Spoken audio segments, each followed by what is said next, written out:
Music ready ಇದೆಯಾ?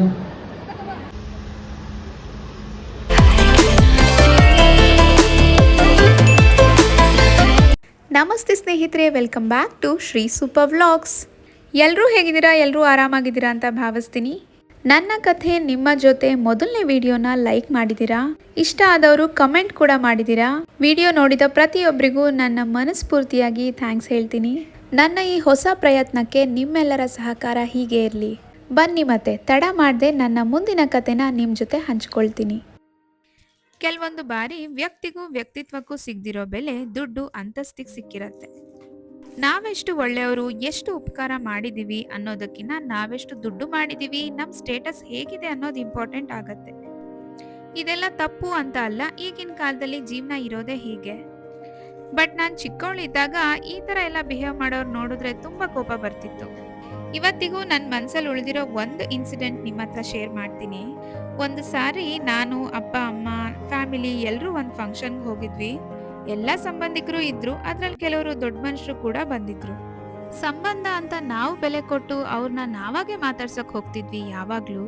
But ನಾವು ತೋರಿಸೋ ಅಷ್ಟು ವಿಶ್ವಾಸ, ಪ್ರೀತಿ ಅವ್ರ ಕಡೆಯಿಂದ ನಮಗೆ ಸಿಗ್ತಾ ಇರ್ಲಿಲ್ಲ. ಚೆನ್ನಾಗಿ ರೆಡಿ ಆಗಿದ್ರೆ, ಜ್ಯುವೆಲ್ರಿ ಎಲ್ಲ ಹಾಕೊಂಡಿದ್ರಷ್ಟೇ ಅವ್ರ ಜೊತೆ ನಾವು ಫೋಟೋಸ್ ಎಲ್ಲ ತೆಗೆಸ್ಕೋಬೇಕಿತ್ತು.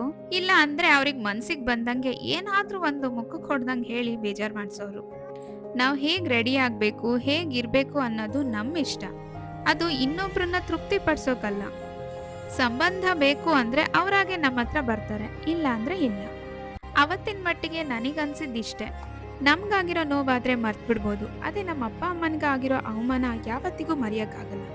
ಬಟ್ ಆ ಸಿಚುಯೇಷನ್ ಅಲ್ಲಿ ಅಪ್ಪ ಅಮ್ಮ ಕೂಡ ಏನು ಮಾತಾಡದೆ ಸುಮ್ಮನಾಗ್ಬಿಡೋರು. ಅವ್ರು ಆಡ್ತಾರೆ ಅಂತ ನಾವ್ ಆಡಕ್ಕಾಗತ್ತಾ, ಬಿಡು ಹೋಗ್ಲಿ ಅನ್ನೋರು.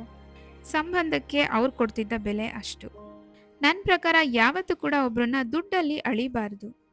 ನೋಡಿದ್ದೆಲ್ಲ ತಗೊಳ್ಳೋ ಕೆಪಾಸಿಟಿ ನಮಗೂ ಇರುತ್ತೆ, ಆದ್ರೆ ಅವಶ್ಯಕತೆಗೂ ಮೀರಿ ಖರ್ಚು ಮಾಡಬಾರ್ದು ಅನ್ನೋ ಬುದ್ಧಿವಂತಿಕೆ ಕೂಡ ಇದೆ. ಆಫ್ಟರ್ ಆಲ್ ಎಲ್ಲರೂ ಅವ್ರವ್ರ ದುಡಿಮೆಲಿ ಬದುಕ್ತಾ ಇರ್ತಾರೆ.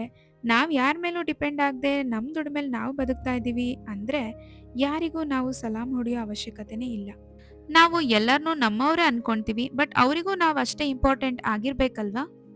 ಯಾರ್ಯಾರ ಜೀವನದಲ್ಲಿ ನಮಗೆಷ್ಟು ಬೆಲೆ ಇದೆ ಅಂತ ತಿಳ್ಕೊಂಡು ಅವರಿಗೂ ಅಷ್ಟೇ ಬೆಲೆ ಕೊಡಿ.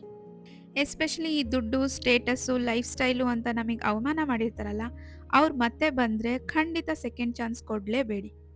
ಅಂಥವರೆಲ್ಲ ಯಾವತ್ತಿಗೂ ಬದಲಾಗಲ್ಲ. ನಮ್ಮ ಹತ್ರ ಏನೂ ಇಲ್ದಿರುವಾಗ ಯಾರು ನಮ್ಮ ಜೊತೆ ನಿಲ್ತಾರೋ ಅವರೇ ನಿಜವಾದ ಸಂಬಂಧಿಕರು, ಸ್ನೇಹಿತರು. ಅಂಥ 4 ಜನ ಇದ್ರೆ ಅಷ್ಟೇ ಸಾಕು. ಅವ್ರ ಜೊತೆನೆ ನೆಮ್ಮದಿಯಾಗಿರಿ, ಜೀವನ ಖುಷಿಯಾಗಿ ಸಂತೋಷವಾಗಿರತ್ತೆ. ಅವಮಾನ ಮಾಡಿದವ್ರನ್ನ ಕ್ಷಮಿಸಿ, ಆದ್ರೆ ಆಗಿದ್ದ ಅವಮಾನ ಮಾತ್ರ ಮರಿಬೇಡಿ. ಹೇಗಿತ್ತು ಇವತ್ತಿನ ಕಥೆ ಅಂತ ಕಮೆಂಟ್ ಮಾಡಿ ತಿಳಿಸಿ. ಲೈಕ್, ಶೇರ್, ಸಬ್ಸ್ಕ್ರೈಬ್ ಮಾಡೋದನ್ನ ಮರಿಬೇಡಿ. ಮುಂದಿನ ವಿಡಿಯೋ ಜೊತೆ ಮತ್ತೆ ಸಿಗ್ತೀನಿ. Thank you so much for watching.